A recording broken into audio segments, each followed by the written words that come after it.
কথা বলার টেকনিক। কথা বলার এই টেকনিকগুলো যদি আপনি কাজে লাগান তাহলে আপনি অনেকের সাথে কথায় জিতে যাবেন। ১. কারো নাম ধরে ডাকলে সে আপনাকে গুরুত্ব দিবে। তাকে মধুর সুরে ডাকুন।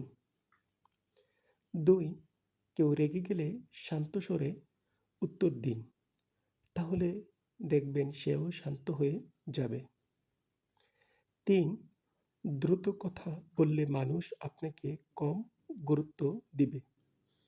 তাই আস্তে ধীরে ভদ্রতার সাথে কথা বলুন।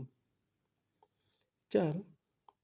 আলোচনায় জিততে চাইলে ধীরে ধীরে কথা বলুন এবং আপনার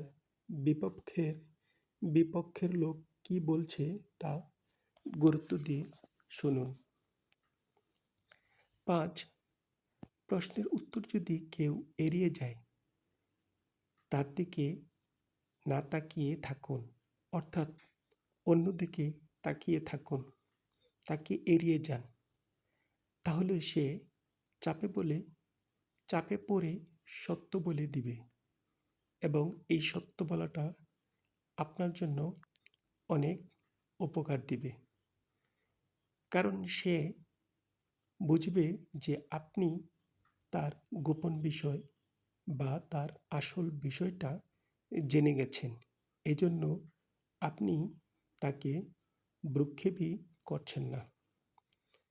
তাই সে চাপে পড়ে সত্য বলে দিবে। এই টেকনিকগুলো প্রয়োগ করলে আপনি অনেক জায়গায় কথার মাধ্যমে জিতে যেতে পারবেন। এইগুলো অবশ্য আমরা অনেক জ্ঞানী মানুষদেরকে দেখে থাকি, তারা এই টেকনিকগুলো প্রয়োগ করে।